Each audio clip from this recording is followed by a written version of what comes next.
Apa sih bahayanya menghindar dari DC lapangan pinjol atau DC-DC pinjol pada umumnya? Nih, teman-teman harus tahu ya bahwa nggak selalu sesuatu yang kalian pikirkan itu pasti terjadi. Menghindar boleh, tapi dengan cara yang cantik ya. Oke, jadi gini.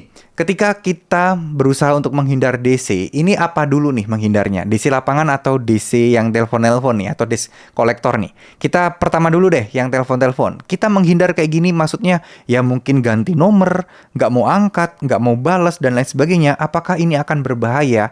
Ingat, tidak berbahaya sama sekali. Cuman resikonya kita kadang tidak tahu update terakhir apa sih yang akan mereka lakukan. Nah, kalau kita bukain, resikonya mental kita terganggu, ya. Tapi kalau kita nggak peduliin, sebenarnya kita cukup tenang-tenang aja. Tapi kita nggak ngerti sepak terjang mereka. Ya, sebenarnya nggak masalah sih ya. Kalau kita memang nggak usah peduliin mereka, juga nggak perlu kita tahu sepak terjang mereka mau kayak gimana. Ya, itu pertama. Yang kedua, kalau DC lapangan, gimana kalau kita menghindari atau mengabaikan? Apa dampaknya? Apa bahayanya? Oke. Kita ngomong dulu kalau kita menghindari, misal mereka datang dan kita pergi, kita tahu nih mereka akan datang, kita pergi dari rumah duluan, atau kita nggak membukakan pintu, diam di dalam rumah. Resikonya apa sih? Resiko dampak terburuknya apa kira-kira? Nah, simple aja. Ya mereka mungkin kadang dalam tanda kutip sedikit membuat keributan, terlihat apa ya, ibarat menarik perhatian, jadi tetangga-tetangga kalian nantinya bakal tahu kalian ini ada utang dan bermasalah. Ya mungkin efeknya akan malu aja sih. Seperti itu teman-teman. Nah, lalu selanjutnya apakah ini akan berdampak kita bisa masuk penjara? Enggak. Enggak bisa. Mereka tidak bisa menuntut seperti itu. Mengizinkan mereka masuk ke dalam rumah kita, itu adalah hak 100% sepenuhnya kita.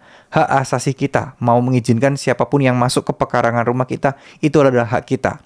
Terkait kita mengabaikan pembayaran, terkait kita tidak mempedulikan penagihan, itu udah beda kasus, beda cerita teman-teman. Kita di sini tidak melakukan tindakan kriminal kok. Kita tidak melakukan kekerasan fisik, tidak melakukan kekerasan secara verbal juga dengan kata-kata atau ancaman kepada mereka, enggak. Jadi enggak perlu takut.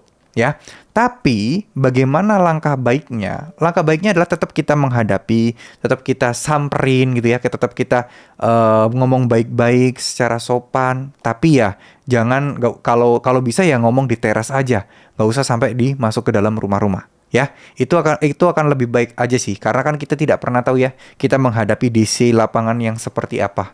Ya, kita nggak pernah tahu dulu itu DC beneran asli apa enggak sebelum teman-teman meminta dokumen-dokumen, sertifikasi mereka, dan lain sebagainya. Ya, jadi DC datang itu mereka harusnya udah bawa surat tugas, surat kuasa, sertifikasi bahwa mereka seorang DC. Terus kemudian bawa identitas. Jadi kalau kalian cross-check semuanya klop. Dan kalau misalnya oke, baru mereka aman dan kalian bisa terima dan ngobrol dengan baik-baik. Kalau mereka ngancem-ngancem gimana bang? Tenang aja. Kalian harus bisa bersikap lebih tenang. Jangan kepancing emosinya. Kalau perlu rekam aja segala aktivitas mereka. Ya. Setidaknya kalau amit-amit terjadi apa-apa, ada buktinya teman-teman. Ya. Jadi itu penting. Ada buktinya. Kalau perlu, kalau kalian punya CCTV ya pakai CCTV aja. Oke? Ya. Oke. Terima kasih. Semoga apa yang saya sampaikan bisa bermanfaat. Mohon maaf jika ada salah-salah kata. Wassalamualaikum warahmatullahi wabarakatuh.